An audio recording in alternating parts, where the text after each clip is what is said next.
The ramblings of a madman can be very dangerous, especially for those of you who listen.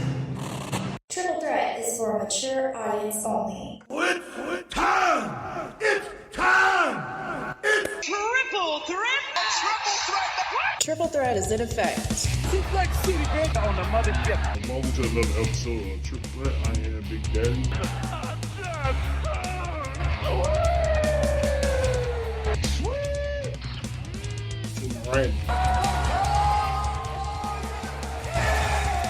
I mean, Jesus, it's like if they changed the covering of the ding dong to like vanilla. I mean, come on, what the hell, man? And the myth, the legend, the prank. For every action, there's a reaction. And a Piker reaction is quite a fucking thing. What could you say about G3 that hasn't already been said about Marty Jannetty? My shoes cost more than your house. Triple Threat is in effect.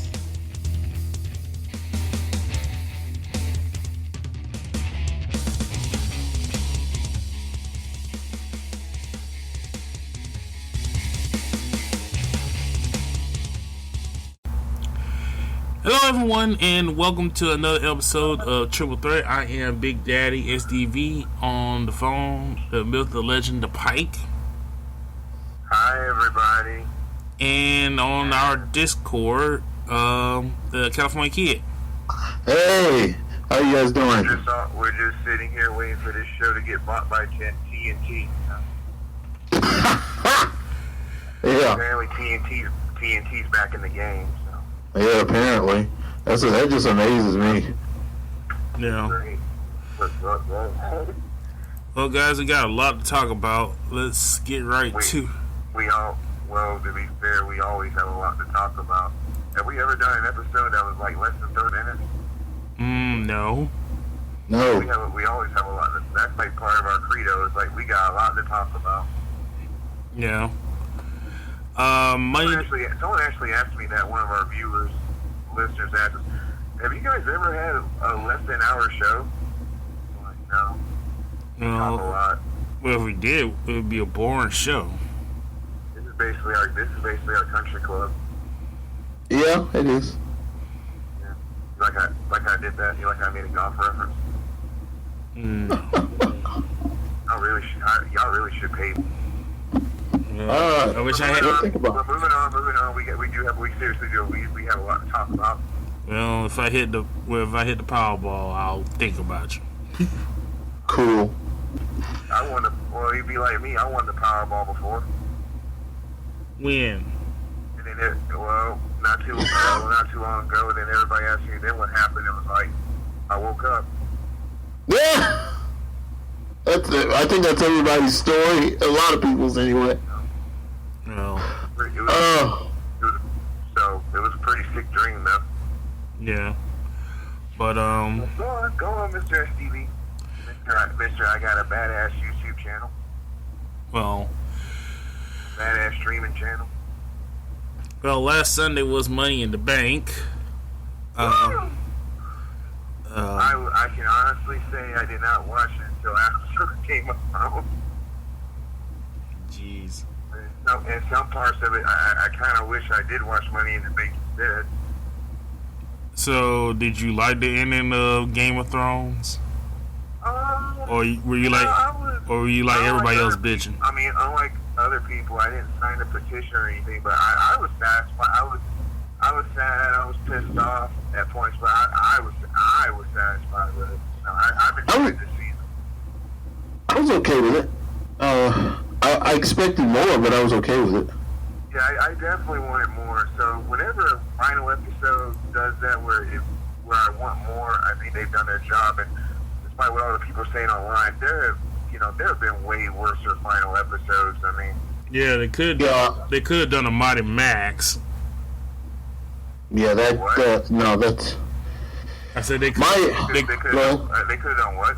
A Mighty Max. You don't remember what happened at the end of Mighty Max? No. They basically reversed time and redid the whole series over again. Yeah, it just went around a giant loop, like one of those old animes. That's the example you came up with? It sucked to me. You could have said Lost. You could have said Dexter. You could have said fucking 2.5 Men. Some shit. You went way back. I still haven't seen the end of Dexter, so don't tell me that. I still haven't seen the end of Dexter. Is it bad? You know, you could even say Sopranos. I mean, Sopranos, yeah, it was weak, but I wouldn't call it horrible. It wasn't a bad ending. It just, I don't know. You just had so many questions. I would say it was lame, but I wouldn't say it like. I definitely thought, you know, I wish the writers of Game of Thrones saw the Big Bang Theory finale and took notes. That's how you do a final episode. I thought the duel between the Mountain and you know the Hound was good. I would have liked them to kind of go throughout the castle a little bit more, but that was fine. Basically, I'm just giving you the meat and potatoes here.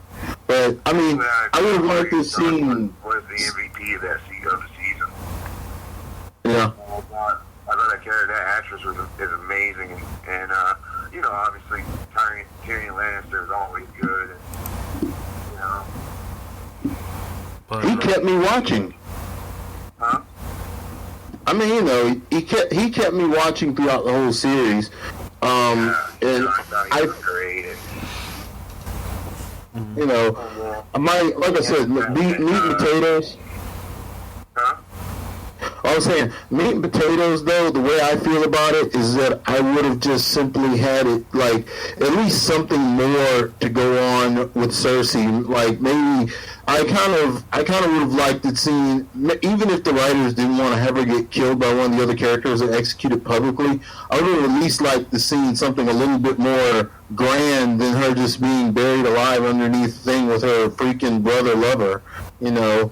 I was expecting something a little bit more grand. Like, okay, it would be cool if Jaime ran into Euron Greyjoy, like, when he was on his way out with her, and they had a duel on the beach for her honor. That would have been great. Like, that would have, like, to have them duel then and there, and it would have been more of a choreographed duel. It would have been a lot better. You know, whatever would have happened, that would have been good. I like how you keep mentioning stuff that didn't happen in the actual final episode. I mean, you know, I'm just saying, what I would have expected. 4 or 5. You know, just that was one of the main things, and you know, I would have. I don't know. I kind of thought that the rest was fine. Just those two things, because they did so much with Cersei. I would have liked to seen a better finish to Cersei's story. I kind of had a feeling Bran was going to be the king or whatever. I was okay with that. I was glad to see that Iron Throne burn to bits. There was so much drama over that damn thing. Yeah, I think Drogon did the right thing. Yeah. So, you know, I always liked Dany, so that was what I was pissed off about, Dany dying. Yeah, I mean, you know, it's just one of those things where I wondered, you know, did they have to be so obvious in her becoming another Mad King? I mean, that was so predictable. Mm-hmm. I don't know. It was alright. Like I said, it wasn't a terrible ending. I was satisfied. It wasn't the worst final episode ever. So no, need to chill out. Certainly not. If you're that bothered by it, just wait for the books to come out. Oh God, yeah. Yeah. Well. We're talking about Money in the Bank. That's right. Money in the Bank was last Sunday. Let's get into it. Pre-show, SmackDown Tag Team Champions Daniel Bryan and Rowan versus the Usos. Did not get to see it. You know, the Usos are always good to watch, you know, and everything. The pre-show and the fact that the belts were on. After all that drama a few years ago, it was weird seeing Daniel Bryan back on the pre-show. Yeah. It's more weird that him. The Usos too. It was weird seeing all of them in the pre-show after all the drama of them being in pre-shows. That and aren't the Usos on Raw? Shouldn't they not be fighting Daniel Bryan and Eric Rowan? So that was a weird match there. But we head on into the main show, and we start off with the women's Money in the Bank ladder match: Natalya versus Dana Brooke. Naomi in her Bumblebee outfit, which was nice. I like that. Mandy Rose. That was pretty dope. She made that work. Mandy Rose, Bayley, Amber Moon, Carmella, and Nikki Cross in for Alexa Bliss, who was not okay by the doctors to be in the match.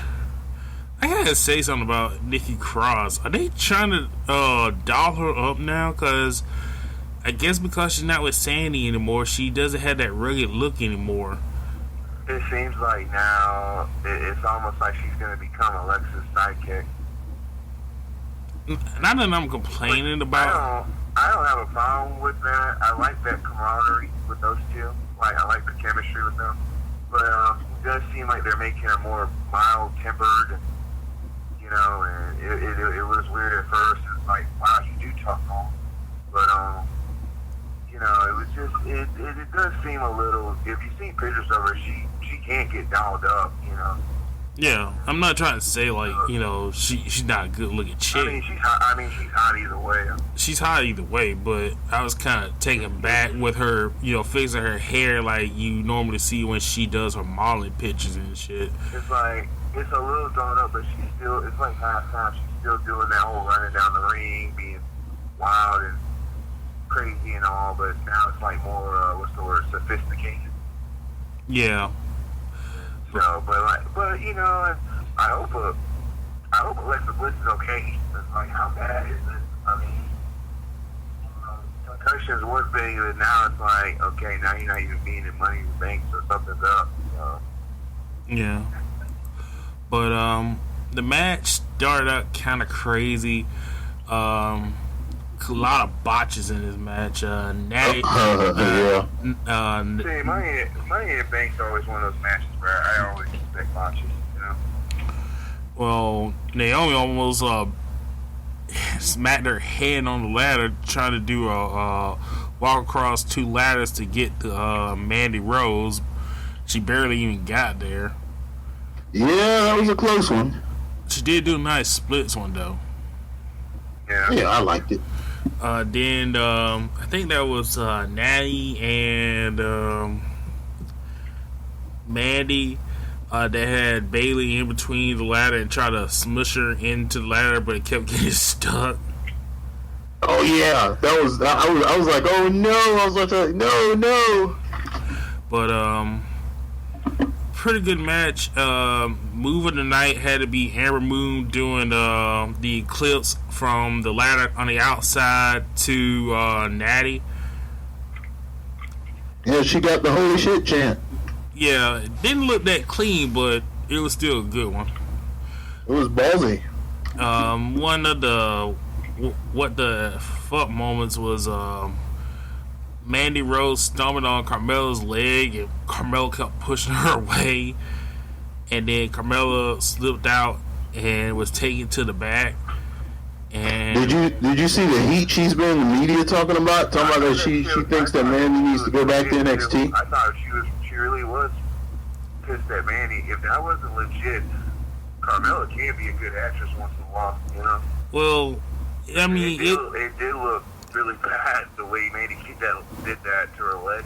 I don't know. Well, I know it's probably staged, but it was kind of weird that they did it like that because he kept pushing her away and just pushing her away. And I'm like, okay. I don't think that was a work because there's been like articles coming out talking about that she said that she thinks that Mandy needs to go back to NXT and learn to be safe. Like I think that was real. You can see some of the Twitter exchanges between times. Speaking of which, I don't know if you saw. You didn't see the pre-show. Did you see that shit with Selena Vega and Sonya Deville? Yeah, when they were talking over each other. They were bickering back and forth. Yeah, that was kind of weird. That was strange. But that day was on a pre-show. They were really going at each other. I'm like, okay, what's happening here? And then Coach had to stop it. It's like, oh, okay. That's weird. But Carmella came back out. She basically beat down Mandy Rose. Then Sonya Deville knocked her out. Then what I thought was kind of odd. Basically, Shayna pulled what I've been saying that Carmella should have did the first Women's Money in the Bank, and the second Women's Money in the Bank was having James Ellsworth carry her up to get the briefcase. Sonya did that same move with Mandy, carrying her up the ladder to get the briefcase, which was kind of cool. Then all of a sudden, Bayley comes running up and stares at her kind of crazy, and then knocks him back down and grabs the briefcase, and your winner and Mrs. Money in the Bank, Bayley. Any thoughts? Yeah. I like I said, I know they want to push Bayley, and I know that. I actually did pick Bayley in that. Well, yeah, I picked Bayley in that. It like I said, the way it ended, it was like decisive. For a second, they were actually going to do it. They were actually going to give the ball to Mandy, and then the way to switch it around like that with Bayley is just, it's expected, but still, it's like, Like I said, they may have had to do the whole thing with the injury and all, with Carmella. They may have ripped it away from her right in their match. You never know. You really thought it ended? Give it to Carmella for a third time? I'm saying the way that Bayley just kind of won it. Though I don't know if that, you never know. These things may have been called on the fly. Like say, okay, Bayley's going over in the headset. When they found out what happened, with Mandy, that's probably what happened. Yeah. Well, maybe, yeah. But I was, that makes sense. But no, I think they probably all along was gonna be Bayley. That was slick though, the way it was set up with Mandy and Sonya, and but it's what it is. Yeah. Would have been really great. It would have been a great surprise if I ever got it. Yeah. It would have been great. I was kind of rooting for Amber, but she kept taking too dang long. She was too much trying to stick out her tongue and stuff. I'm like, girl, bundle, get the ladder. What the hell are you waiting for? But we go to a skit with Sami Zayn and back with Triple H looking for Shane. Skip. On to the next match. WWE United States title match, Rey Mysterio versus Samoa Joe. Really disappointed in this match. That was a downer. Short.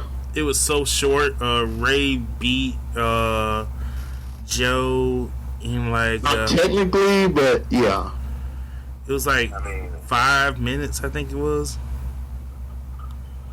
And there goes that one prediction, hoping it was gonna be long. And I think he broke Joe's nose too. Yep. And so then it turned out Ray got hurt too. Jesus. Then he said he got a separated shoulder. Those two really shouldn't wrestle together anymore. yeah. Sometimes it's just not working. Getting hurt because that nose was fucked up.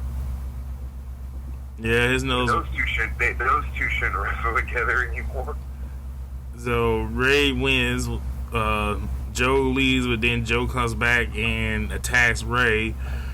And Ray's son Dominic comes in and looks like he's about to go in to save his dad. And Joe's looking at him to just basically tell him to try it.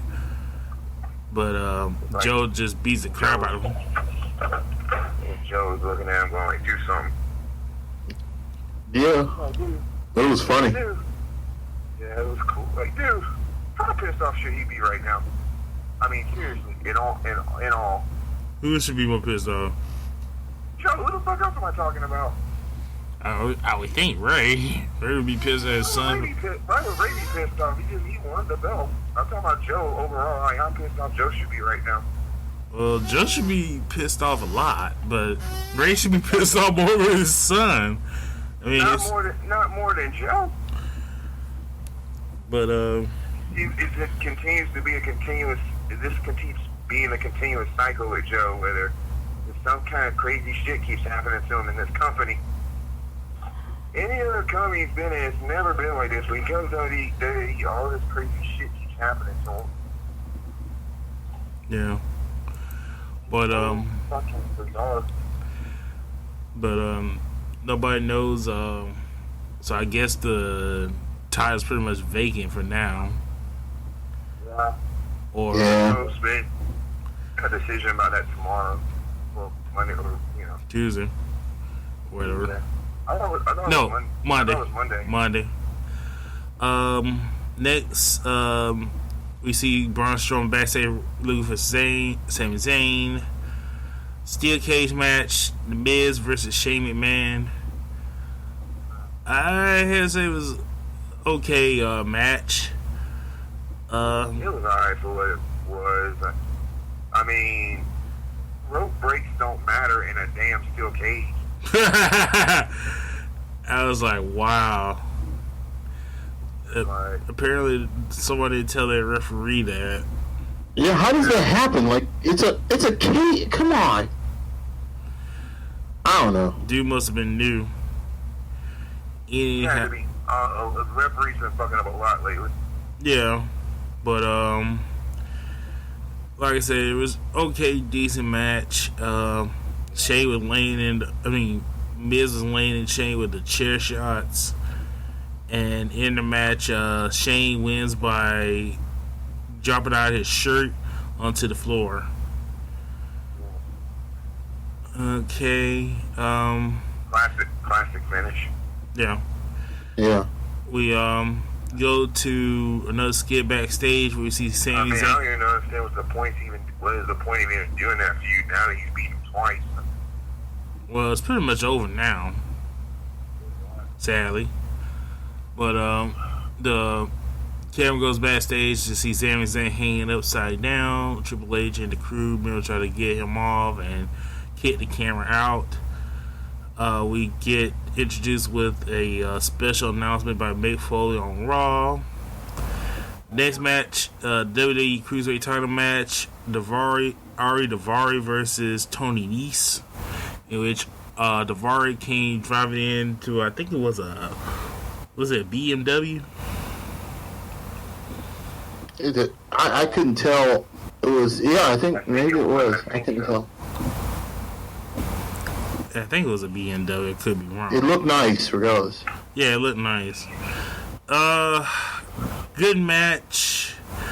Tony Nese retains his title. Yeah, decent match. I'm so glad this wasn't a pre-show match, and it was very good. I think Tony Nese is a decent champion. No, I don't think anybody picked Daivari in that thing. Yeah. And so didn't see that coming. No, not really. Next, we see Triple H confronted Braun Strowman about Sami Zayn. Strowman said it wasn't him. Triple H told him that he's pretty much barred from the arena, which means we are one man short in the Money in the Bank men's ladder match. I like how I was on Twitter reading the results. I like how on Twitter everyone kept thinking someone was going to show up or take his place, and they kept naming names and shit. Next match, the Raw Women's title match, Lacey Evans versus Becky Lynch. Ooh, guys, I don't know about you, but this was a mess. Well, let's start off about this. Lacey Evans come out with a big ass hat. She shows off her green outfit, which is okay. The next thing she does, she takes out guns. I think it's one of those like paper money guns. Yeah, it's kind of like Eric D's using that, or the white chocolate D Money uses. And starts shooting out paper money, and I'm like, okay. One thing missing is the pole. It just, man. She was in the Money in the Bank match. Maybe, but did all that shit. yeah, but I didn't really get it. But I'm still trying to figure out her character out. Is she a rich Southern belle? I mean, she's just a Southern belle. Like, no shit. Maybe it's just me, but every time I see her, I just think of her as a fake ass Jasmine Guy. Well, Whitley. Every time I see her, I think she's waiting for the Kentucky Derby. Well, you went old school there, Jasmine Guy. Good God, man. I saw this thing, and all I saw was the flaws. World, Mighty Max, Dragon Ball. It's just, wow, I didn't, did you think that, Z-Kid about, she was like Jasmine Guy? I almost feel like she was trying too hard with this one.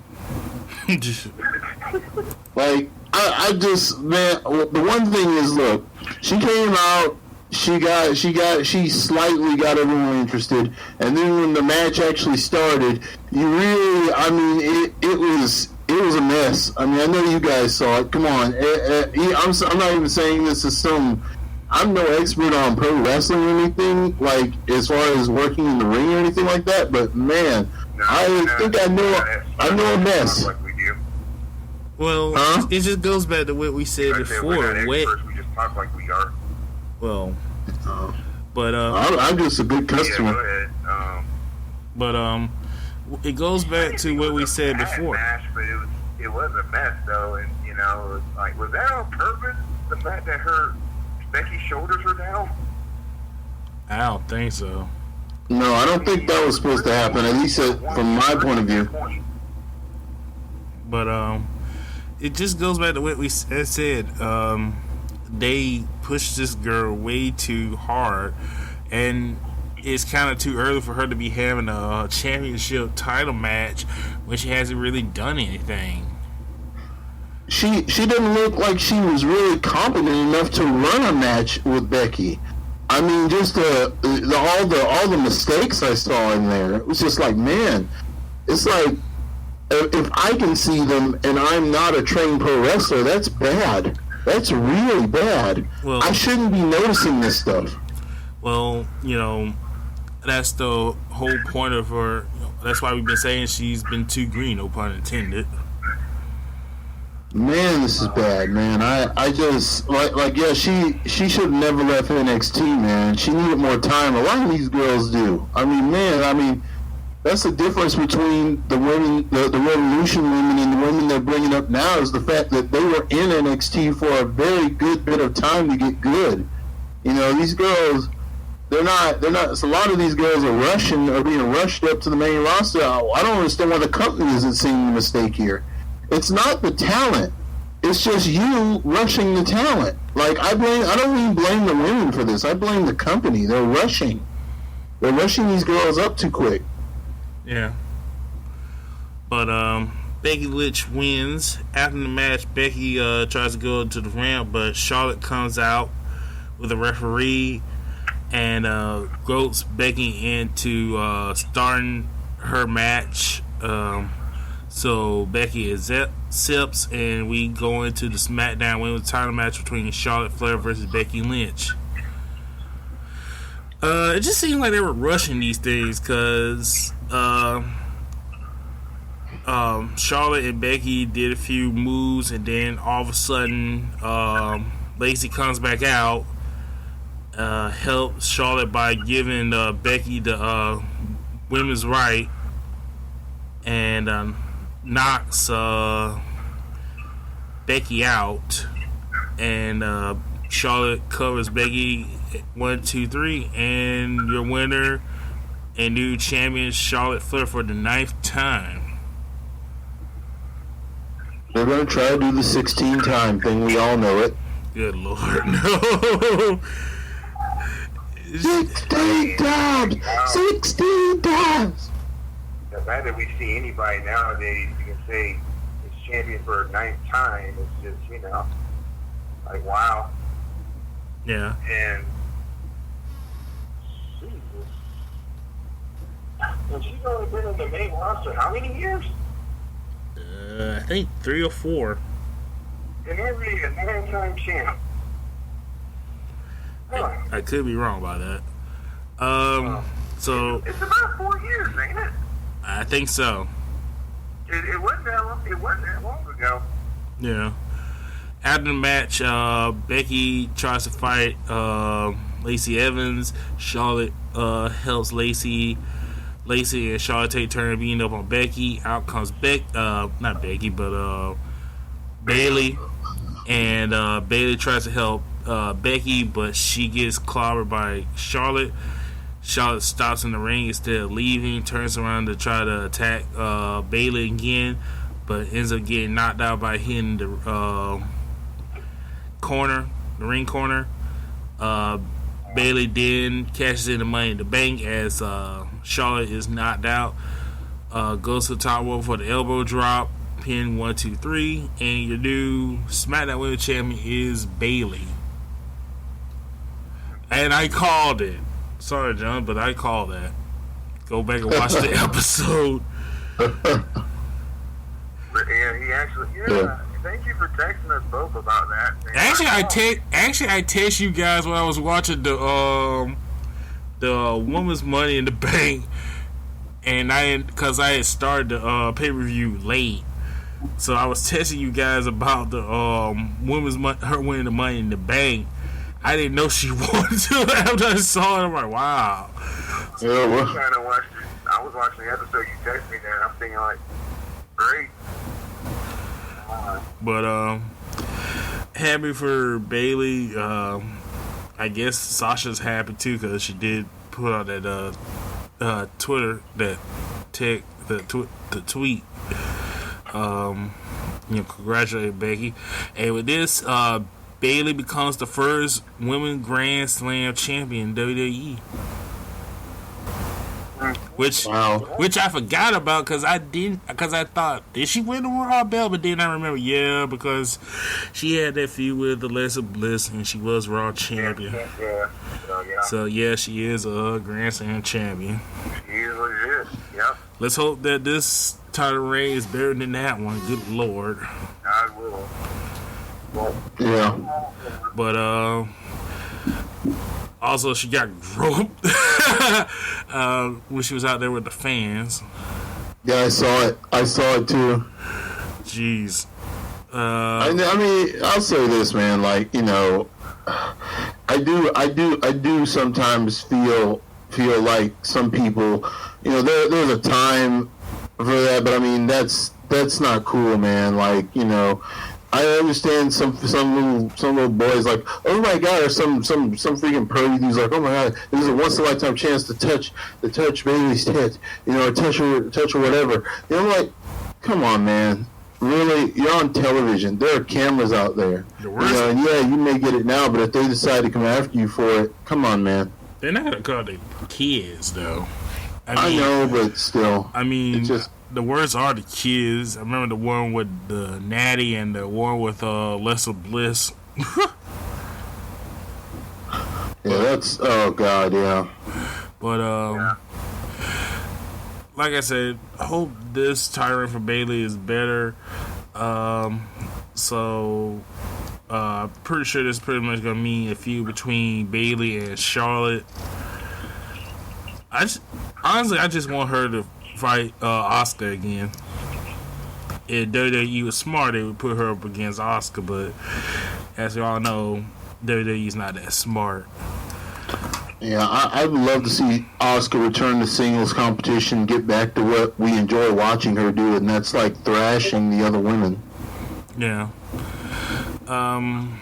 So after that, we have a picture of Roman Reigns walking backstage.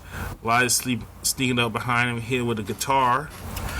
Elias makes his way out to the ring to do another concert.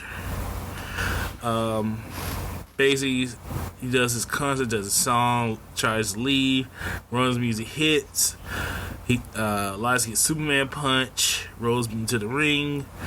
Little short match between Reigns and Elias. Hit him with the spear. calls him for the 1, 2, 3.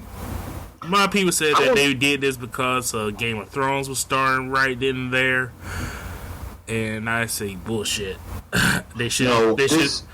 I said before, I'll say it again. They're sleeping on Elias, man. Like, they're really sleeping on this dude. Like, and eventually, I mean, I don't know how long how much patience he has as a performer, but I mean, unless they're paying him enough, you know, and he just doesn't ever want to, you know, go any further with the company, you know, he just likes it. If he likes to be where he's at, you know, good for him. But I mean, you know, if you got that many good matches in you and you're just not getting them, because I mean, come on, they keep putting Roman and all these other guys over Elias, but I mean, dude, man, he's got a good gimmick, and they're kind of sleeping on this guy. I mean, what a waste. The guy can actually play an instrument, and he can go. He can really go in the ring. It's a waste, man. He can talk. He can talk, and you know, it's a real waste. Just a waste of some good talent there. I mean, you know, he's more than paid his dudes in jobbing. I just don't understand, man. I understand what's going on with the company and him, but I mean, you know, I don't know, man. I don't know how long he's going to stay there. I don't know if they're finally going to pull the trigger on this guy. I don't know if it'll be too late when they pull the trigger on this guy. I don't know, man. Well, it's WWE. They have a habit of doing stuff like that. I mean, the guy was getting over as a face, and then they switched him over because Roman came back, and now they got him in these skits where he's getting lost, and it's hurting him. And like you said, it's, you know, how long is it going to take before people start caring about this guy? Because he's over with the fans, and you know, WWE keep trying to go with people like Roman Reigns and try to get them over. When you got people like Daniel Bryan and Elias who have the people eating out of their hands, but you ain't using them right. It's just misusage. Like, who is the guy? I don't know why I can't remember his name right now. But the guy who was the intellectual, the smart guy, not the genius from back in the day, but the guy who used to come out in the robe. Damian Sandow. Okay, yeah. He got over twice. He got over twice, and they mishandled him. They mishandled him twice. They truly mishandled this guy like twice. I never understood WWE and them not recognizing talent, especially when you have an opening like this. Like I said, you can make a list. I mean, you got Daniel Sandow, Ty Dillinger, Daniel Bryan, who else? Freaking, you know, I would almost say that what is it? Now he calls himself El Patron. You know, but I mean, I'd almost say that what's his name? Who was Intercontinental Champion? They call him El Patron now. He was controversial, but I mean, he's a Mexican wrestler. You mean Del Rio? Huh? You mean Del Rio? Yeah, Del Rio, man. Alberto Del Rio. I thought he was mishandled. He was rushed too quickly to the top, and they mishandled him. Like, either they're not. My problem with WWE is either they're not using good talent the way they should be, or not even barely even using them. They're like jobbing them out. These guys are putting all this effort in this role, and they're actually outperforming your main talent. I think that Del Rio one was intentional, since he was talking a lot of smack about the company. I'm sure it was motivated by something, because they mishandled him so badly in the beginning. You know, it's just like, man, it has to be motivated by something. Yeah, it's always something with them. But not always. I mean, it's not always. Sometimes the guy can be a dick, you know? True, there have been. I mean, there's been plenty in the business. Del Rio was kind of a dick, too. He could be. But the thing is, his timing was... half and half. If he was filming that shit, he was starting, you know what I mean? Yeah. Yeah. But, now, the shit with Elias, I agree with. They need to... of all the people, they really need to pull the trigger with him. That's why it makes more sense if he beat Roman out in the pay-per-view. How do you not cash in on a line like WWE stands for Walk with Elias? How do you not cash in? With that crowd. Yeah. Elias is super over. No matter what he's doing, like, they're chanting his name. I mean, no matter where he is, they're chanting his name. So they really need to pull the trigger right now. I'm talking about, I'm saying, like, the next pay-per-view, what is it called? Stomping Ground, whatever the hell it is. He needs to have that moment now. Well, actually, the next pay-per-view is the Super Showdown. What the fuck ever. Fine, next American pay-per-view. I agree, because, I mean, really, like I said, like, WWE stands for Walk with Elias. How do you pass up on that? That's like money, man. Yeah, it's money. Why are they calling it Super Showdown? They should have just done Greatest Royal Rumble again. I guess because of all the backlash they got for Crown Jewel and how bad it was. Alright, guys, let's go into the next match. Is for the Raw Universal, the WWE Universal title between AJ Styles and Seth Rollins. Pretty much match of the night. Like, blew me away. Yeah, that was good. It is unbelievable they only fought one other time, and it was at that indie show they were talking about on Raw. Yeah, you remember, it was AJ who broke Seth in. A bunch of times. Yeah, it was AJ who broke Seth in. He thought they wrestled for years. Yeah. They did. They wrestled back in the day. No, they only wrestled one time. Yeah, and it was like he was doing when Seth was just really breaking in, man. It was awesome to see him again, man. That was a good one. Yeah, that was a fantastic match, and the counters were amazing. That was some video game counters right there. Yeah. Yeah. The way he caught the stomp, man, I loved it. He caught that thing. Which was cooler? Boy, that was sweet. Which was cooler, when AJ did it or when Randy countered the stomp? It was both. They were both awesome. I say Randy. Randy though, yeah, because he got him way up in the air. I say Randy too, though. Randy, boy, that was awesome though, because nobody saw that coming. Yeah, but kind of feel bad for both Seth and AJ, because you think with all this wild card bullcrap going on, and I hate that it's called that. And let's be honest, the whole wild card thing is just to keep NBC Universal happy, because they were upset because Roman was switched to was drafted to SmackDown, and that kind of took shots at AJ and Seth, saying that they ain't really worth a damn. But I mean, my thing is they're saying like they're just out there. It's just like, nah, they probably NBC Universal probably been pissed for a while. They're just not showing it though. Well, still gonna be fine. He's got Becky, bastard. Yeah, now that everybody, now that they made that official. But man, now it's like y'all know how this gonna look now. Like the power couple with the belts. Oh boy. But good for them though. I mean, they seem like a really great couple. But on to next match, the WWE title match, Kevin Owens versus Kofi Kingston. Yeah, that was. Wait, was that the next match? Oh no, because then they do some shit with Lars Sullivan. Yeah, but that wasn't a match. I'm saying that's what happened then. That was a beat. It's just interesting. It's really bad that they keep having him beat up Lucha House Party. And he got busted open too. And he got busted open because of all that, all his dumbass posts online and shit. But it seems that everyone's forgiven him, I guess, except for Kalisto. Did you ever get to see those comments he made?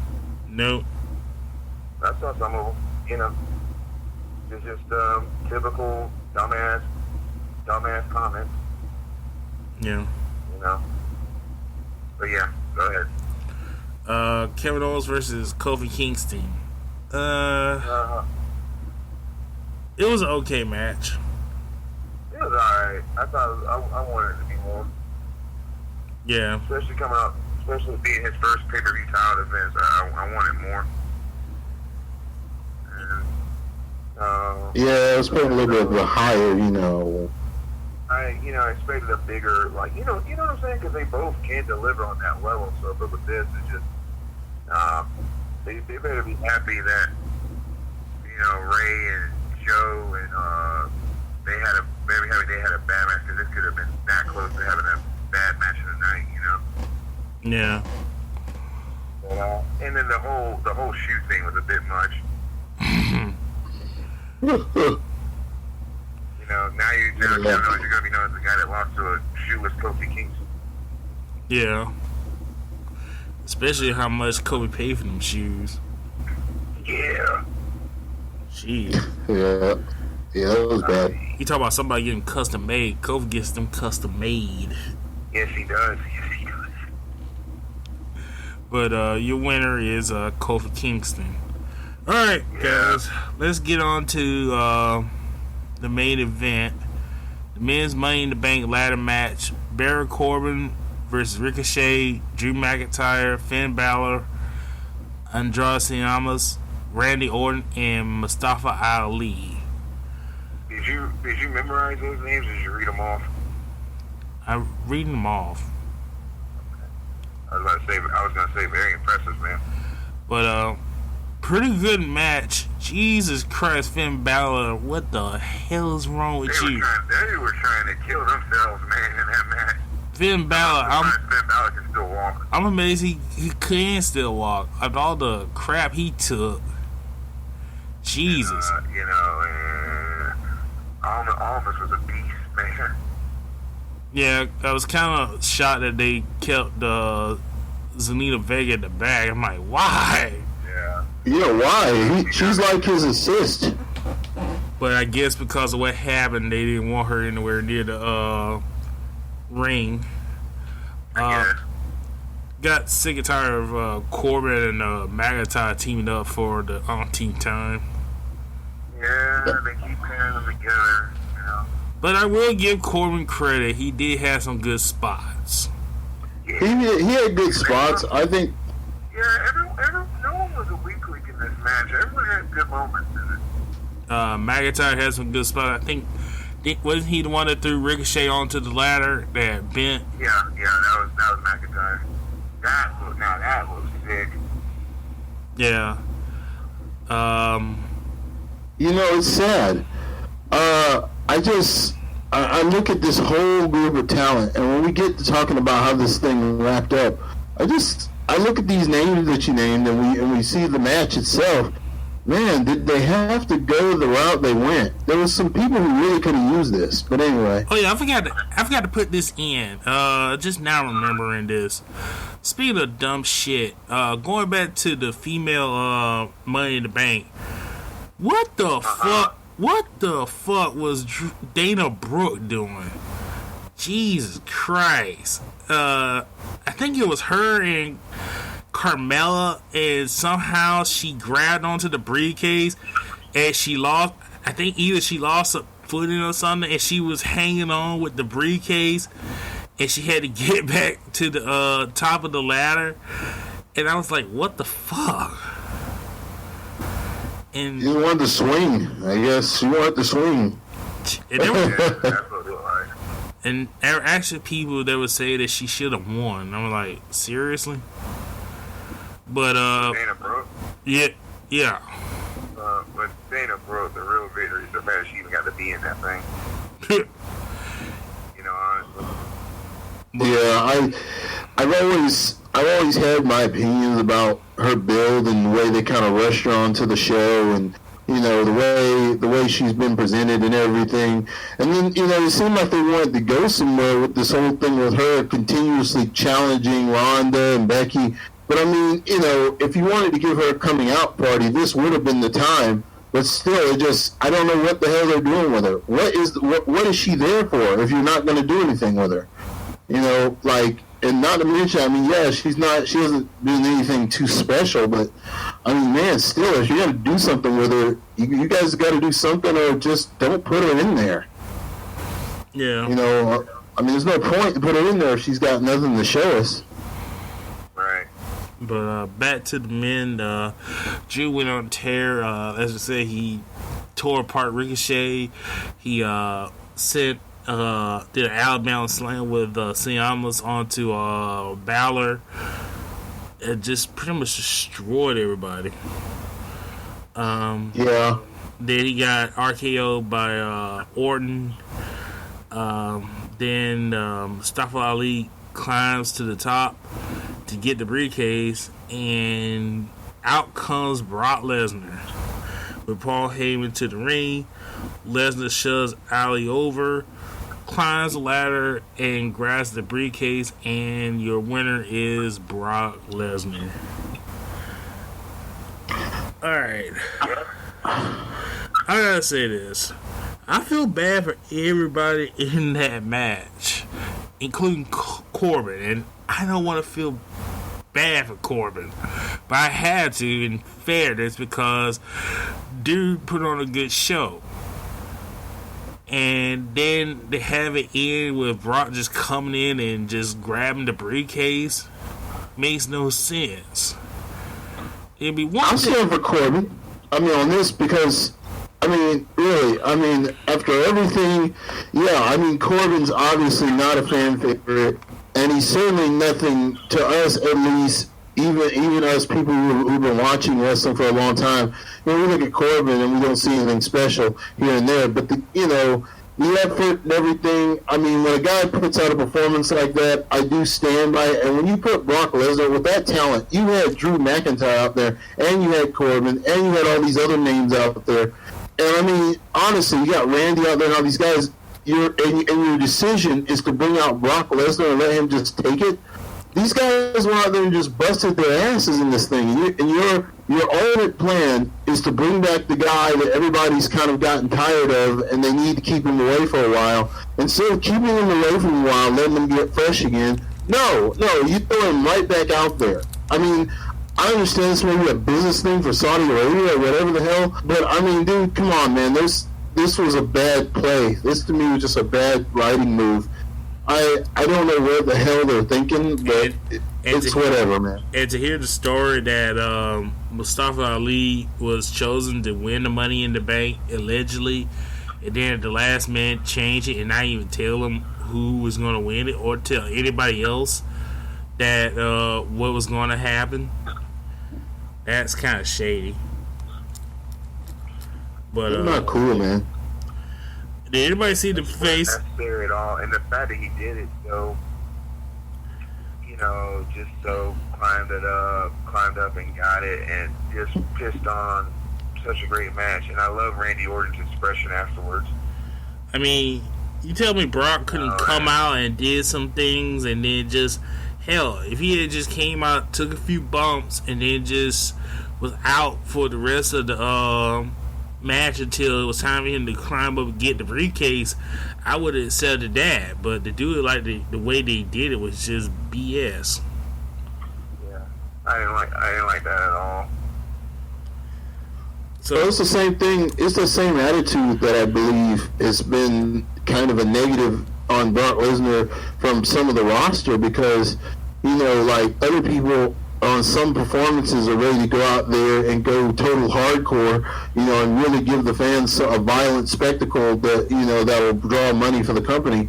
Brock has been known to turn away from all that and force it to be something normal or something just on his terms. And I think that's the same thing happened with Dean Ambrose. Dean got a program with Brock Lesnar, and he wanted to make it. If you listen to the interviews about this, he wanted to do something really special with it. But Brock just didn't want to work with him on it. And it just became like a pretty much a squash.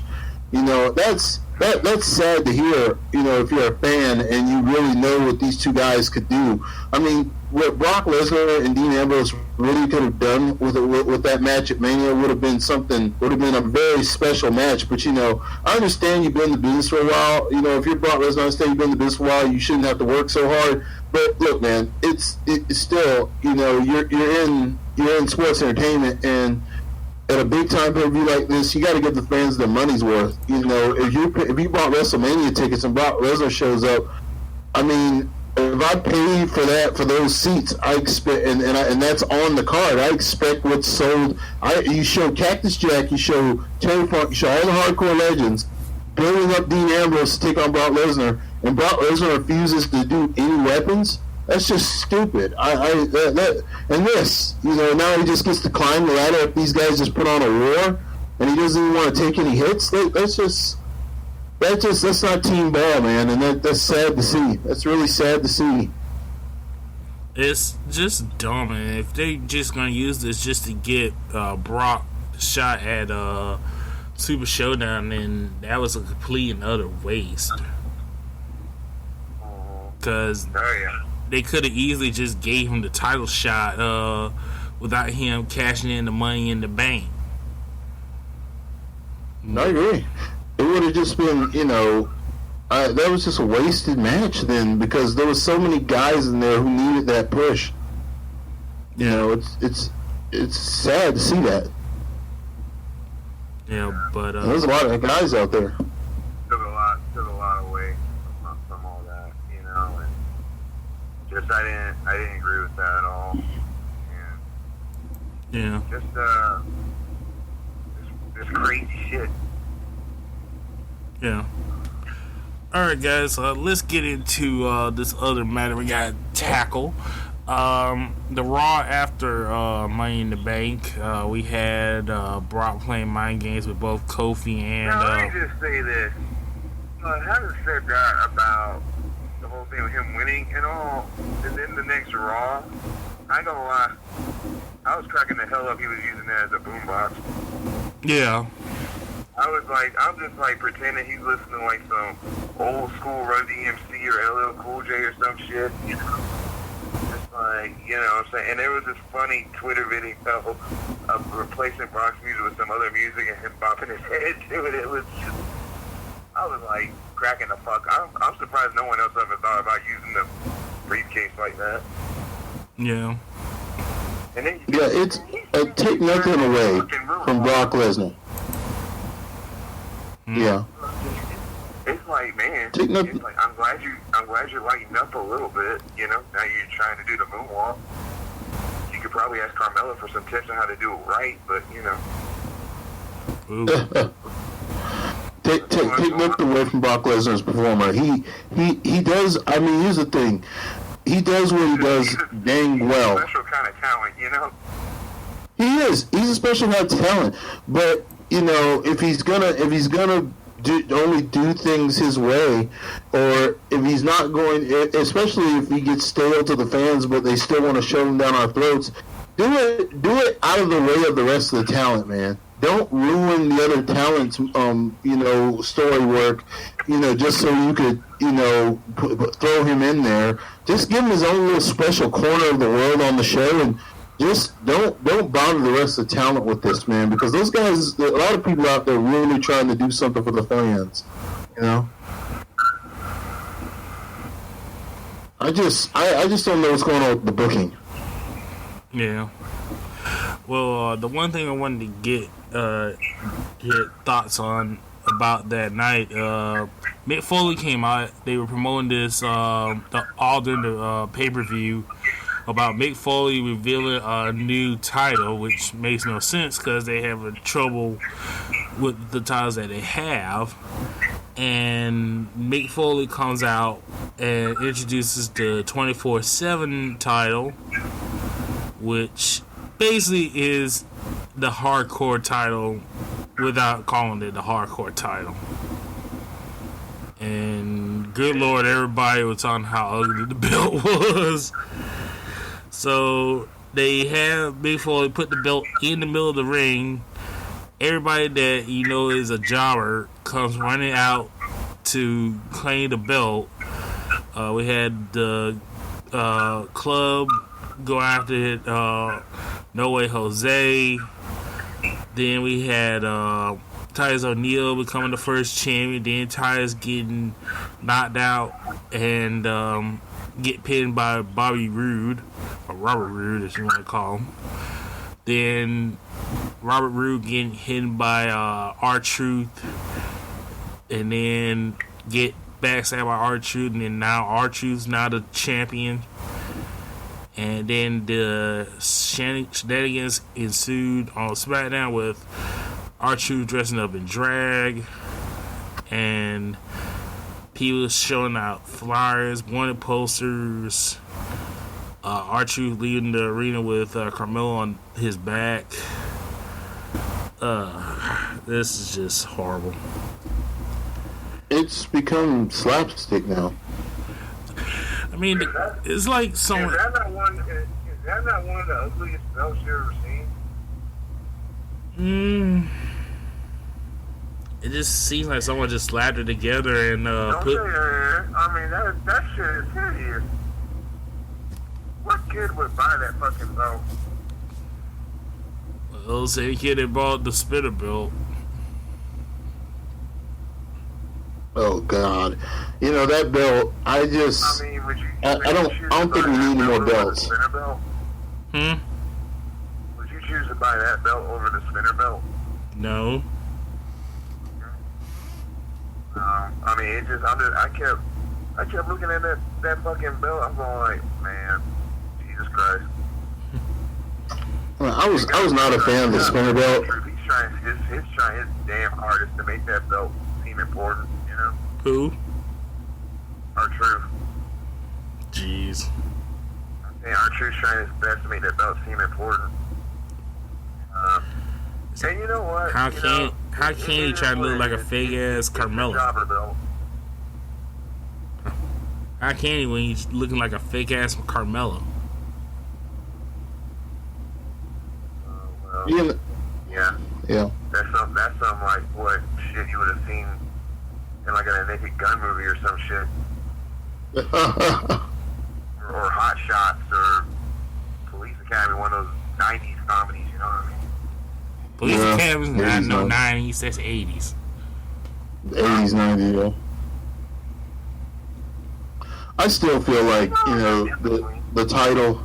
I was never a fan of the spinner belt, and honestly, this title, really, when I look at it, it's nothing special. But this 24/7 title could use just maybe a color change. I don't like the emerald green, or the whatever kind of green that is. Now, I'm not really feeling that. To be fair, the one that Braun won at the Greatest Royal Rumble was better looking. And it was. Oh yeah. Than this one. It was. I would have probably just done the rest of it in silver, and like gray and silver, kept the gold, kept all the gold ornaments on it, taking out all that green and crappy other colors, and just going with like a silver gold thing, or maybe like a gold and dark chrome. That would have been nice. Something more sophisticated. Gold, black, dark chrome. It's just that WWE thinks their fans are so. I do appreciate that it's giving folks something to do. I forgot No Way Jose still worked there. Yeah. And how he now looks like the dude from Final Fight. He looks like the bad guy from Final Fight. The fuck is that? You know Final Fight. You talking about Krauser, or you talking about Geese? You talking about the dude with Geese Howard? The dude that looks like the dreadlock, the bad guy, the black bad guy. Final Fight? Was it Final Fury or Final Fight? Okay, you talking about Final Fight? Well, the boss of Final Fight is the head of Mad, and like he's like Mr. X or something like that, or whatever his name was. You're talking about the dude in the. You talking about the dude in the dude in the wheelchair. Yo, because that's Final Fight. That's Final Fight. Now, Fatal Fury is the one where you have Geese Howard and Baron Krauser and what's it called, Von Krauser. Fatal Fury is where you get those guys. I'm talking about the black dude with the dreads that took away Cody's girlfriend. I don't remember his name. I know who you're talking about now, but I don't remember his. You don't remember his name? No, not offhand. I don't remember his name. You guys have to give me a second on that one. All right. We're making a lot of old school references on this episode. We're old. What did you expect? We are. But other than that, and the whole thing with, I love that Drake Maverick's really committed to it. You know what I mean? Yeah, but I'll admit the chase scene. I was cracking up at the chase when they were chasing them, and they were running, and Drake Maverick was far behind. Yeah, but it pretty much tell you. It's not just flash. It took me back to like some Looney Tunes shit, you know? Yeah, but it just shows you how the talent ain't working down when you got Barrett Corbin, Bobby Lashley ain't even giving a flying fuck about it. And then the same thing happened on SmackDown. If you look at Sammy, oh yeah, I know he was probably on SmackDown gonna attack Big E, but if you look at Sami Zayn during that tag, he's trying not to laugh. Yeah. Like, you know, it's stupid, but it's stupid funny. You know, it's like it's comical. You know, I hope our truth holds on to it for 355 days. I doubt it. I think he's probably. It's like Carmella and our truth have now officially become like Rocky and Bullwinkle or some shit. I take offense that you use a Brocky and Bullwinkle. God damn it, now you got me doing old school references shit. I take offense that you using Brocky and Bullwinkle for Carmella and R-Truth. Yeah. Who the fuck is? I sure did, and who the fuck? Just called Carmella a squirrel. I thought you were calling her Bullwinkle. No. Was he? That's what I thought. Well, damn, I'm an asshole. I think we knew But that. anyway, I'm interested to see what kind of backstage antics we're going to see now. It's like, it is the hardcore, it is basically the hardcore time, so I'm interested to see what kind of antics we're going to see. And I love how Edge is saying how ugly that belt is. You know? Yeah. But anywho, let's get on. And then what I'm wondering is the only men they're going to get to do is like, can women get involved? You pretty much know it's gonna lead to that. Especially with I wouldn't be surprised that Carmella would probably take a shot at it. That's what I'm wondering, like Carmella, and you know, I can't. It is nice to say that the first three champions were Titus O'Neil, Bobby Roode, and R-Truth. Yeah. Alright. I'm just waiting for those moments, and then you're going to see Mojo Rawley with it, and EC3, and Joey Jose. Oh God. One of the heavy machinery guys, you know. Yeah. Yeah. Alright, let's get into this. AEW had their pay-per-view Double or Nothing last night. Woo! Kind of hard to find where to download it and watch it. Also, word came out that if you somehow had I forgot what they call it, VP or whatever that has your like Fight TV, the SIT thing. Yeah, if you hide your VP, you can get it for $20. I like how during the pre-show they kept talking about the UK, how the UK could watch it. Yeah, but that kind of upset me a little bit because they said like people outside the United States could get it for like $20. Yeah. How much was it here? $60. That's crazy. That's unfair. That's wild. You would have thought it being AEW, they would have charged like 30, 40 or something. Shit. I I will say this though. I can see how they would think they're going to get more sales elsewhere. In the United States, everybody's so WWE certified that they think, okay, the little that we do get in the United States, we need to charge triple so that we can make the equal amount of money that we need to make. But still, that's not a good opening welcome to the fans. Not really.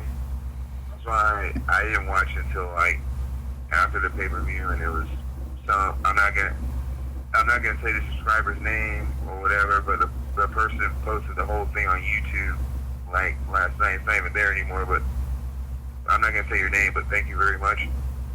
Yeah. Anywho, the pre-show started with the Casino Battle Royale with MJF, Dustin Thomas, Brandon Cutler, Michael Nazawa, and Sunny Days. And forgive me, a lot of these people I do not know, and I apologize. You mean Sunny Kiss? Yeah. No, Days. Oh, wait, you're right. Sorry. Sunny Kiss came out later. Go ahead. Then we had Joey Janela, Jimmy Havoc, Brian Pillman Jr., Sean Spears. Is he don't look just like his daddy? Who? Brian Pillman Jr. You know. Billy Gunn, Galaxy Glacier, Jungle Boy, Ace Romero. I mean, did you geek out seeing Glacier? It was nice seeing Glacier. It was great to see him. Yeah, it was great. You know, that took me back. I was like, wow. Tommy Dreamer bringing trash cans in. It was great seeing Jungle Boy. You know, Luke Perry, rest in peace. It was a pretty good battle royale. The surprise was Paige. I was disappointed no women were in this one, like All In. Oh. You know, in All In, that battle royal, Jordan Grace was in it. Oh. Well, Hangman Page made a surprise entrance into the battle royal because of Pac not showing up for creative differences. Have you ever seen that one guy before who just slightly kicked Tommy Dreamer a few times? No, I have not. I was about to say, who the fuck was that? The crowd was just eating it up, and then Tommy hit him, he went down, he just went back and just strolled, and I'm like, who the fuck is that? I do like the Luchasaurus guy was pretty cool. Yeah, Luchasaurus is cool, and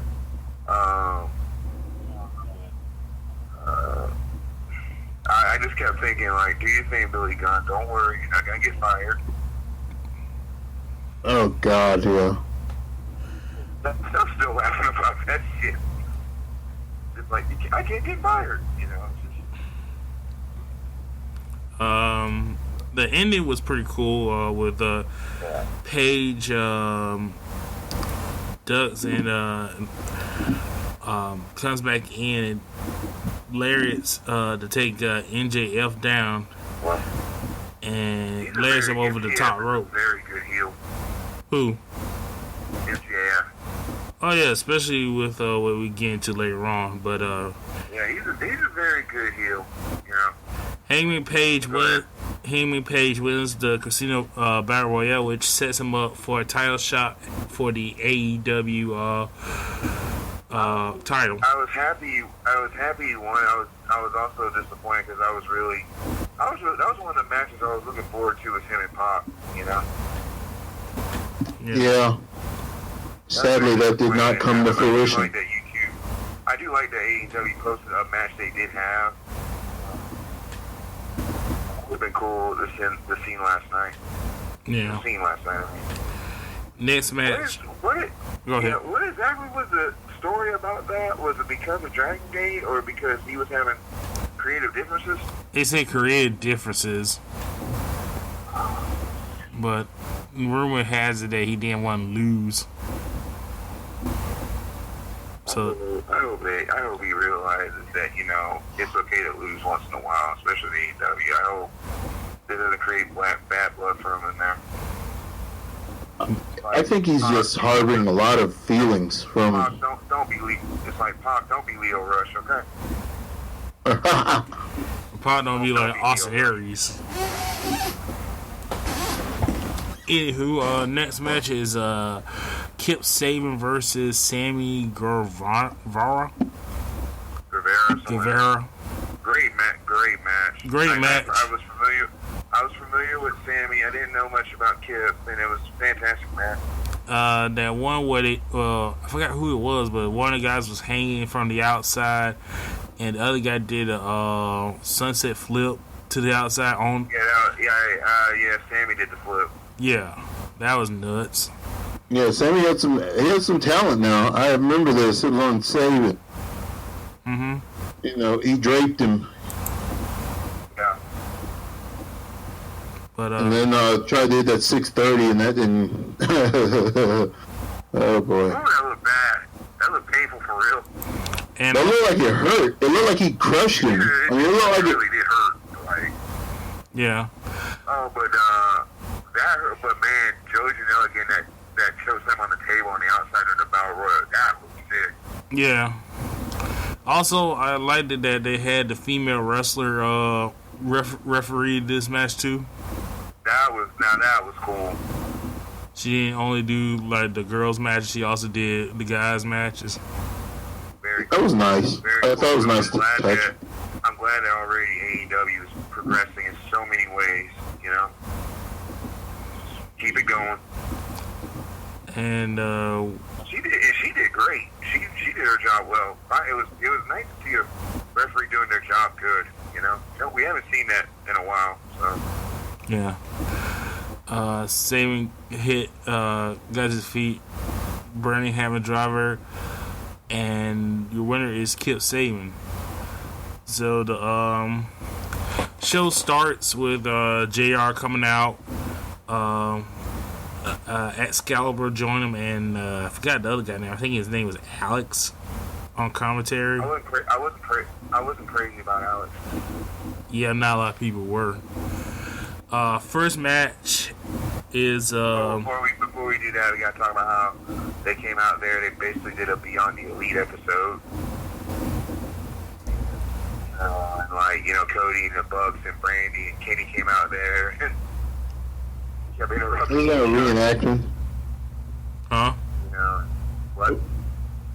No, I was saying it was a good. Yeah, that was a good segment. I liked it. Yeah, that was a good intro. I love that. I love the camaraderie between them. And you know, and Brandy had to settle down. Like, she's fitting that role perfectly. Brandy Rose she's doing great.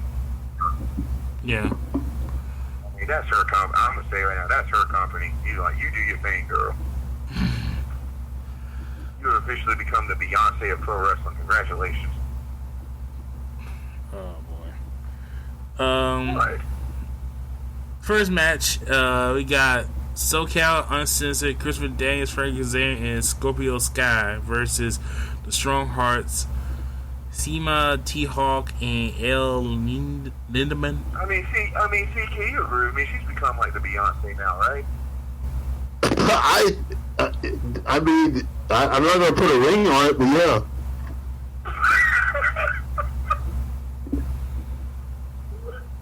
I think that would be a problem with Cody. Yeah. Of course it would. Cody did. Never mind. Anyway, but yeah, great opening match. I love SCU. The Strong Hearts. What would they call it? Strong Hearts. Yeah. That was a great opener. Scorpio Sky is from another planet. You know what I mean? Like, Daniels is gonna be that one guy who's gonna keep wrestling until he's like 80. Yeah, as long as nobody takes him out. But what is he now? He's gotta be pushing 50, right? He's 40 something. But Yeah, and you know, Kaz. I always like Kaz. Kaz is always awesome. Yeah, the ending though was pretty cool. Yeah. The always great seeing the best moonsault ever. You know. Yeah. The winner is SoCal Uncensored. Next match, they had Allie join the commentary group for the female triple threat, which kind of made me shake my head because why was Allie in the commentary booth? I would think she would have a match. It was it's weird because they did that same thing at All In when they had, who was it? It was Emma and some other girl commentator in the Fatal 4-Way, so they keep doing that for some reason. Well, I hope this doesn't mean that Allie's not wrestling, because I think she did wrestle Rosemary in her Cherry Bomb persona a few weekends ago. So, but anyway, next match, Kylie Ray versus Britt Baker versus Nia Rose. And Dr. Britt Baker. Yeah. She really a daughter, or Kylie Ray just likes to smile, man. Yeah. What did y'all think about?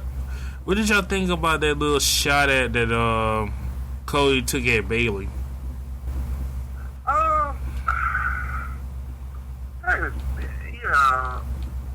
He's just being an idiot. He was just trying to be funny. It didn't work. I mean, I didn't get it. It wasn't funny. There were a couple of things that I didn't like about the way they kind of. I always felt that AEW should kind of stay in its own lane. It could benefit from not having anything to do with the other. I didn't like the fact that they kept making references. You know, that was Impact's mistake. You know what I mean? It's like, you know, focus on you. Focus on what you're doing. Don't worry about them. In this universe, that universe doesn't exist. You know what I mean? Like, in this case, I would say yes, because that's how AEW is supposed to think. You know? It just, to me, you're opening a new company. You know, this is a new place, and you know, look, I mean, it just depends on what kind of brand. If you're trying to put out, are you selling us wrestling? Or are you selling us sports entertainment? And no, it's not the same. I don't care what each person. I don't care what people say. I don't care what people in the industry say. For the customer, it's two different products. If you guys want to sell us professional wrestling, don't go dip in WWE and all this. Don't go try and take shots at Vince. Triple H. Don't take shots at Triple H. Why would you do that? That's one of the dumbest things. Stay in your lane. Don't make the mistakes that Impact made. And for God's sake, I read about this this thing where they were trying to Ash of the Beach. Man, bury WCW. Do not try to bring back WCW. It's the biggest mistake ever. Everybody involved in WCW, with the exception of a small handful, are all a waste of time and money. Everybody there is. They're a bunch of leeches, a bunch of freaking parasites. And they want guaranteed contracts, and they'll suck your freaking funding dry. Leave all that in the dust. Start a new place, a new land. Create a new niche in the freaking market, guys. Do not bring this stuff up. I was hoping they wouldn't. This is like I said, I don't know who's making creative decisions here, but they need to pull it back, man. I don't care if it's Dean Malenko. They need to pull the hell back. But yeah, I'm sorry, that's my little rant. The show. I agree with Pike. That's we wouldn't be our show. We didn't have rants once in a while. Yeah. I also want to. As we were saying, you know, like the Bailey thing was funny, but I think it blew over. So just leave Bailey alone. I also want to bring up before we get into the match. The set was pretty cool. Like the set with a theme, unlike what WWE has been doing for the last couple of years. I love that they brought the pyro back. Yeah. Pyro is good. Yeah. And thank God, no 3D effects. Yeah, I don't like the 3D effects. I don't like that. I've never been a fan of it. It has no place in pro wrestling or sports entertainment for that matter. Yeah. Thank you. It doesn't. So we have. I'm making sure I remember what you said. Like, it's not. It has no place in pro wrestling or sports entertainment. Thank you. If sports entertainment's not pro wrestling, what else is sports entertainment? No one else really uses that term but wrestling. Yeah. That's what I'm saying. I mean, who else? I mean, does anyone else use that term? I don't think anyone else. I've never even heard that term before until WWE. WWE came up with the term. I think if I had to guess, I think Vince McMahon invented that term himself. I mean, that's not even that's not even a real thing. I mean, it may have been an industry term, honestly, because when you think about it, you think of some of the fixed stuff that's been going on over the years. Maybe Vince didn't make it up. Maybe that was just an insider's term for what they're doing, for what wrestling really was. Maybe all the promoters called it sports entertainment. We don't know. When I hear the term sports entertainment, I think what it should mean is something like roller derby or Ninja Warrior or some shit. No, that was Vince's idea. That was his way to get past the. That was his way of getting past the athletic commission. They were trying to tax him a lot. Yeah, something like that. That was a way to look at it. Yeah, because if they considered pro wrestling a sport, that would happen. But which it actually is. But save your money, Vince. Which? But yeah, as you're saying that the set looked it was a nice looking set. You know. Yeah. Was it really 13,000 or was it 20,000? I think it was 20, but I'm not for sure. Yeah, I love who was it? I think Nick, Matt or Nick, one of them said you have to ante up, or round up. I mean, you always round up. Yeah. So Brandy Rose come out after Kylie, Britt, and Nyla in the ring, and pretty much goes into announcement. She said she wanted to she know that the triple threat was going to be great, but she doesn't want it to be great. She wants it to be awesome. And out comes Awesome Kong, who's been missing for a while, ever since her time in WWE. She's been more busy on Glow, which I think is great. Which I think looks a lot better than she has in years. I think they got like a third season too, right? They haven't announced it yet. Oh. I don't know. But I haven't heard about anything. But the show, if you haven't watched it, the show is great. Watch Glow on Netflix. It is awesome. But Awesome Kong came out, and which made this match a fatal 4-way. Pretty good match. Brandy is not Brandy, but Britt Baker is awesome. Kylie's awesome. Yeah, it was such a great match, and the right person won. Yeah, kind of wish Nia got some more into it. That one where Britt went out to do a dive on Awesome Kong, but Kong caught her, and then Kylie did the I think it was a dive outside on the both of them, was pretty cool. Then where Britt countered Awesome Kong, and Nia knocked her out by pushing her into the stairs, was cool. But Britt hit deadlift German suplex on no, Baker here with a super kick and lifts and drops Ray face down on her knee and cover 1, 2, 3.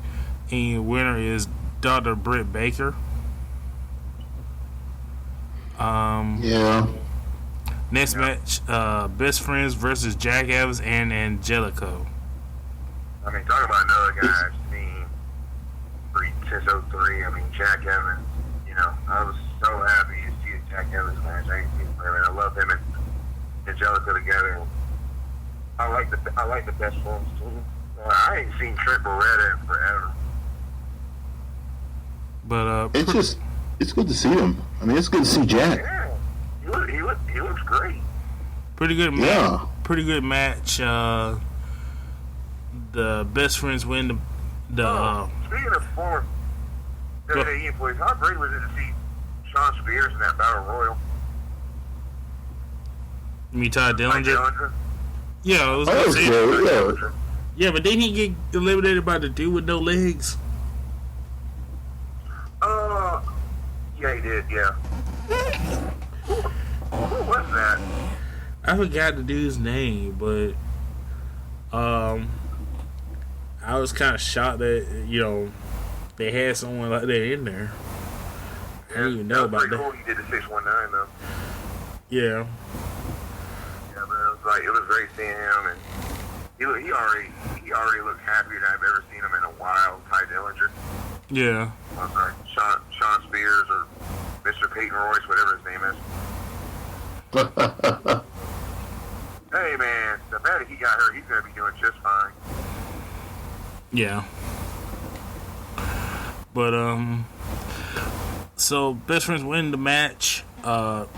Pretty high flying match. After the match, lights go out, and out comes the Super Smash Brothers, and they take out both the best friends and Jack Evans and Angelico. And then at the end, they had the dudes stand down, and one of the dudes was sitting on them, which I thought was kind of weird looking, but it was cool at the same time. It was very sinister looking like. Yeah. Okay. Up next, we had the 6-women tag match. Jesus, dang, I'm probably gonna need your help with this. Yeah, it was Hikaru Shida, Rio and Rio Mizunami, I think it was. Yeah, and they took on Rio Mizunami, and they took on Aja Kong, who I was surprised to see, and it was Yuka Sakazaki and Emi Sakura. Yeah, and that was the teams. Yeah, I would have gotten that wrong. Who was the one that was dressed up like Freddie Mercury? That was Cheetah. No, that was Freddie Mercury. I've never really looked at what Freddie Mercury would. Freddie Mercury, so he hasn't been wrestling. God knows when. How am I supposed to know what Freddie Mercury wear?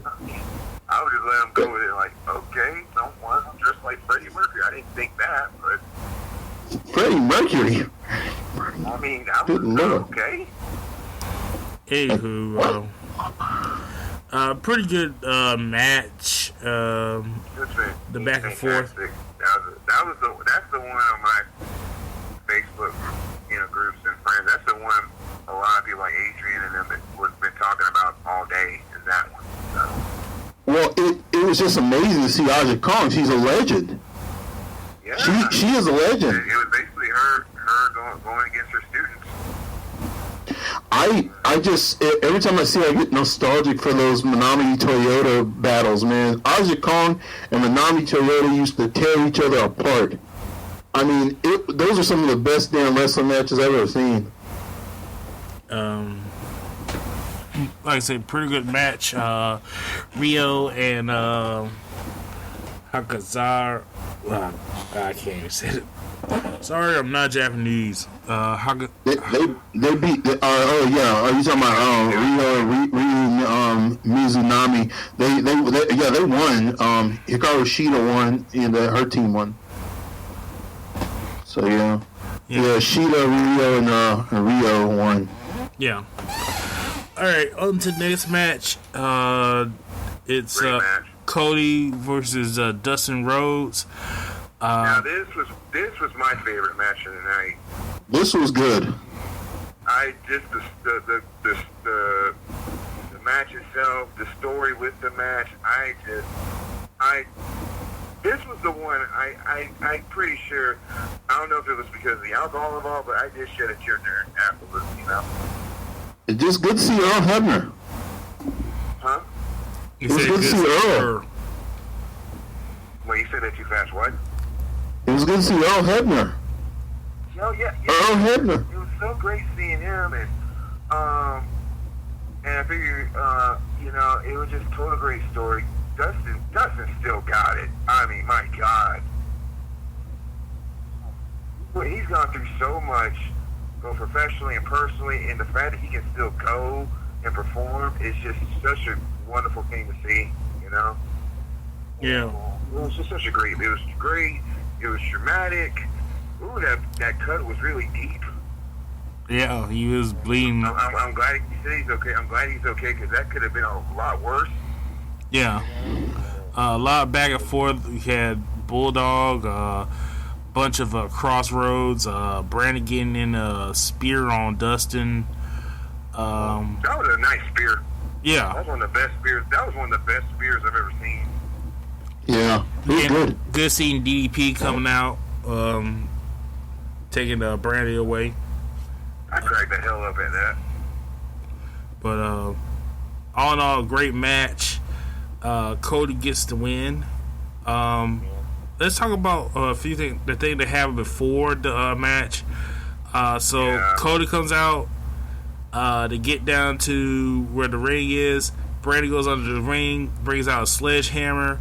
Cody goes back up to where the throne chair is sitting, which resembles Triple H's cross emblem, and he breaks it and destroys it, basically sending a shot at Triple H.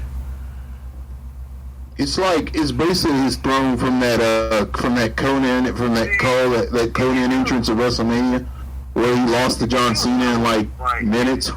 If you do a little quick reference like that, I don't mind it. You know, if it's straight to the point and you do it and you move on, fine. Like that, I don't mind. You know, verbally bringing it up or shit like that, that's the problem with me. But if you do a quick little thing like that and it's funny, you know, and just a quick little reference and you move on, that's fine. You know?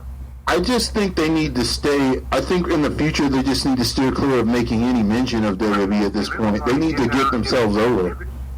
If it's a one-time thing for that, that's fine. You know, but don't keep doing it. You know, like stay in your lane. That there's a reason why you're coming on Tuesday nights. You know what I'm saying? They got some sense. If they were really cocky, you know, they would have put that show on Mondays. You know what I'm saying? Yeah, but I think they know better. They got better sense than that, you know. And you know, I'll say this: it's one thing to take on, you know, it's one thing to kind of challenge Vince McMahon. It's another thing when you start messing with Triple H, who actually understands how to put on a good show. You know, if Vince were to take his hands off the reins and let Triple H run WWE would pretty much be near unstoppable. Like, they'd be nigh unstoppable because you got Triple H and Shane. But now you're hearing that him and Triple H are going back and forth. Yeah, there's heat over there, and here's the thing, man. I don't know how that's gonna play out. I don't know if it's ever gonna become something, but I just have to. I mean, I do have to side with Triple H getting control of the company, because if anything, I just don't understand how Vince McMahon can't look at NXT and look at what he's done to it and can't see what he could do for Vince's show. Like, if you're Vince McMahon, you're not seeing what your son-in-law can do to your freaking main shows. He could turn it into. He could really take it to that next level. I mean, I don't understand that. I don't understand it either. But like I said, yeah, so it's weird. You know what I mean? Yeah, very weird. But you know, it like I said, for me it was a cool moment, you know, to see that, and I mean, then I like how the tiny effects, like the tiny little bomb and smoke that came after. It's like, okay, man, you did it. Now let's see this match. A very Nitro-esque kind of stunt there. Yeah. I just no more of this. That should have been it. No more of this. See, kid don't want to see that. California kid don't want to see that again. So do better. I mean, just no more WWE stuff. No more WWE shots. Just stay in your lane. Build your own empire. Get your, before you start taking pokes at WWE, get your freaking show like running smoothly. Get your front office together. You know, get your sales, get merchandise sales up for one thing. Well, the merchandise sales ain't a problem. I mean, they're making money off that. Yeah, but I mean, dude, it's one thing when you actually have a product that will sell. It's another thing. It's like, then again, you can make more money, you know. I'm saying if you can't supply, if you're just starting up like that, I'm pretty sure they can't supply for the demand that's going to come when they hit live TV. You know, if you're getting that point, and you already have an investor, let's focus on really solidifying, you know, your whole sales, you know, department. Let's get all that together. You know, like, I just think they need to slow it down they don't need to even touch WWE right now. They need to get you know, solidify their place in the market right now. Take this TV spot and turn it into something special. You know, do what TNA started to do right, and then just stay in that lane. Do not do anything else. Just push your young talent. Do not hire anyone. Do what Paul Heyman told like Dixie to do. Don't hire anybody else like that's past 40 that don't do any of that. Stick to what you have. You know, you sound like one of those backward country folks where you keep saying it. Stay in your lane, boy. I didn't notice that. You know. He's like, stay in your lane. Well, same boy. point, you know. I mean, They do need to stay in their lane. Well, but after that, ran back to what we were saying. Like, yes, it was my pick for match of the night. It was fantastic, and you know. after that, Cody basically set up a match between the Young Bucks, him and Dustin at the Fight for the Fallen, which I think is next month or July, I think. It's next month. Okay. So, Dustin accepts, and that's pretty much going to be the match for the next pay-per-view. That was such a great moment when he told him, like, no, you. And I thought that was his last match for real. And when Cody came, when Cody said all that, that was when I almost got teary-eyed. And I don't need a partner. I don't need a friend. I need my brother. You know, just like, you know, that was emotional. Yeah, JL said, I'm not crying, I got allergies. Yeah. And even that Caliber was trying to hide his mood, like try to, you know, wipe the tears, you know what I mean? And just, it's like, if you didn't get emotional at all at that moment, you ain't got a soul. Yeah. Next, we had, I'm so happy. Oh, go ahead. I'm so happy Cody and Dustin back together again without a Stardust in sight, you know? Yeah. Next, we have, the unveiling of the AEW title with Bret Hart bringing the title to the ring. I have to say it was a pretty good looking title. I don't know why some people were giving it like trying to tear it down. Yeah, I didn't get that either. I think it's a nice looking belt, big. Pretty big belt. Yeah, NJF came out. He attacked he didn't attack, but he took shots at Bret Hart. He threw in the whole guy that ran in and attacked Bret Hart at the Hall of Fame. He was like, look out, the fans coming at you. I was like, that shit ain't funny, man. That could have been a lot scarier. Jungle Boy, Havoc, and Paige came out and they beat him up. Bret Hart reviewed. Right quick, did you read that interview Bret had at the StarCast panel when they asked him about that, the fan attacking him? No, what happened? And he was just saying, like, it was just, he worked hard on that speech. He took him, like, weeks to work on that speech. He tweeted, and, they were they were going to clear the stage, and he wanted to stay and finish the speech. And he said he didn't feel bad for himself. He felt bad for that guy because of what happened after, someone getting the crap beat out of him, Yeah. Like I said, now talk about a special kind of guy. If Bret Hart's a special kind of guy to be that forgiving, Maybe because he's older, but me, I would have been just cursing this dude out for the rest of my life. But he's like saying, I feel bad for him. He got his ass kicked. I wonder. The old Bret would have pressed on that, man. The old Bret would have freaking pressed on him. Oh, Bret would have straight jacked that dude up. If this was like 93, 94, Bret Hart. That dude would have gotten worse beat down. Worse. I mean, and not just him, the whole freaking Hart Foundation would have destroyed that dude. Oh yeah, they all of them. Destroyed that dude. But Anyway, yeah, like Havoc and Jungle Boy came out there and beat down MJF. Yeah. MJF's going to be like the best heel in that company. We'll see. Next match, pretty much to me, the one also match of the night, the Young Bucks versus the Lucha Brothers for the AAA Tag Team Championship. Yes. Damn good match. Love the Las Vegas outfit. Oh yeah. Everybody dressing up like fucking Evil Knievel. First it was Christopher Daniels and the Young Bucks. Jeez, I'm surprised they didn't get one of the motherfuckers on the motorcycle trying to jump the whole goddamn arena. No, they would have tried to do it too. Yeah. Yeah, fantastic match. I've always been I like the Lucha Brothers. I think Pentagon and Diaz are great, you know, and who was the dude that did? Young Bucks can have a great match with anybody. You know what I mean? Who was the dude that did the? They had one of the Young Bucks with his hand. He got up. He kicked. Did the jump off the ropes? Yeah, did the kick and that was Phoenix.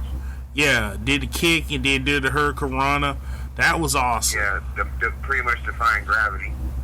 And then where they were all taking turns doing a super kick, and then they did the double super kick, knocking both guys out. Yeah. I mean, it was just back and forth awesomeness from both teams, man. That was a killer match. Then the ending with the Young Bucks retaining. But very fantastic match. Very good match. So it was main event time. They had a special series of vignettes for Chris Jericho with him as what was it? Jericho Lionheart. Yeah, and Lionheart, and then the list of Jericho, and then the light jacket. And then we want to say that he's evil, and he comes out. I actually showed Fancy that part with the different vignettes, and she just thought, wow, that is awesome. Yeah. And it's like, I was like, he's done a lot. I did like that picture with Jericho and all three of the other guys that were doing the poses. That was pretty cool. Yeah. Then Kenny Omega came out. Another funny thing happened. They had a barrel for Cracker Barrel, and apparently the ref couldn't get the fuck out. So Jericho What the fuck was that about? I guess they were doing like a sponsorship for Cracker Barrel, and the ref couldn't get the barrel out. So Jericho goes and shows him how to do it. I'm just wondering what the fuck is that thing doing there? But it's like, okay. And like Cracker Barrel's good people. I was more impressed if it was Waffle House, but Cracker Barrel's cool. I've been there maybe twice in my life. I ate there. I think I ate there twice too. One in Kentucky, and one here. What, Cracker Barrel? Yeah. I ain't been to Cracker Barrel in like 2 years. Yeah, I've only eaten. I think I ate there when I was in Jacksonville, Florida. Don't ask me why I was there. And then after that, I was in. I think I ate the one in Macon maybe once, or maybe somewhere else. I can't remember. I never know what the fuck to order there. Me neither. I just get. It's not like it's not like other restaurants. I know for sure what I want. When I go to Cracker Barrel, I never know what the fuck I want. Yeah. It's just kind of. I don't know, man. Nothing really hit me while I was there. I remember I had some kind of cut of steak while I was there in Jacksonville. It was alright. It was good. It's not memorable. I didn't need anything memorable there. It was good food. It always feels like they never give you enough. Yeah. Yeah. Between it and Waffle House, they don't give you enough. No, Waffle House used to give you more than you could handle. Oh yeah, Waffle House used to be that way all the time. Waffle House used to hook you up, man. Yeah, I think times have gotten hard on Waffle House because I remember before anything you ordered before 1997, man, you got more than you could handle. Then, if you notice, for anybody who looks, best time to go to Waffle House is like at 1:30 in the morning. yeah, if you notice, if you look at pictures from back in the day, like if you look at pictures of the way the waffle irons look, they changed the size of the waffle irons. Now they're smaller. Yeah, they did. You're right, they did. Because those waffles used to be massive. If anybody remember, they used to be bigger than that. Yeah, almost bigger than as a plate. Yep. Yeah. See, Big V remembers. Everybody, you guys should remember this. You guys should remember this. Those things used to be great. But do they have Waffle Houses on the West Coast, Calvin Kid? No. Those are Waffle House is only they have a few going into the Midwest, but it's mostly an East Coast thing. Yeah. But so Kenny Omega Jericho match, pretty good match, back and forth between Jericho. Jericho still got it. Yes, just a fantastic match. And for him saying that he wasn't going to use the code breaker, he used the code breaker a lot in this match. Yeah. Because, like, he did that whole thing about he was going to use his whole, what do you call it, the back elbow, which he calls the, what's it called now? I forget what he called Jews it. Jews effect. Yeah, thanks. The Jews effect. But I thought he was gonna stop because I guess like his knees can't take the code breaker anymore. But Jesus Christ, he hit it like more than 3 times in this match. Oh, he did. Yeah, he used it quite a few times. And he brought out the lion salt too. Yeah. Oh yeah, it's always good to see that. But kind of approved performance. Yeah, but it was a pretty good match from Jericho and Omega. Anybody else got any thoughts about it? This was a very good match. I always great seeing that again. I love when they fight, and I like his new finisher. I like Juice Effect, and Omega put up a hell of a fight. I hope they fight again, and this is their second or their third fight.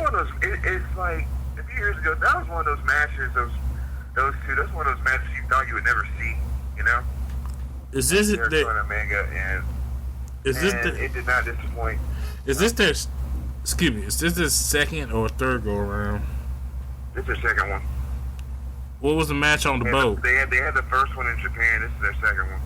What was the match they had on the cruise ship? Did we count that? Well, yeah, they fought. Did they fight on the cruise?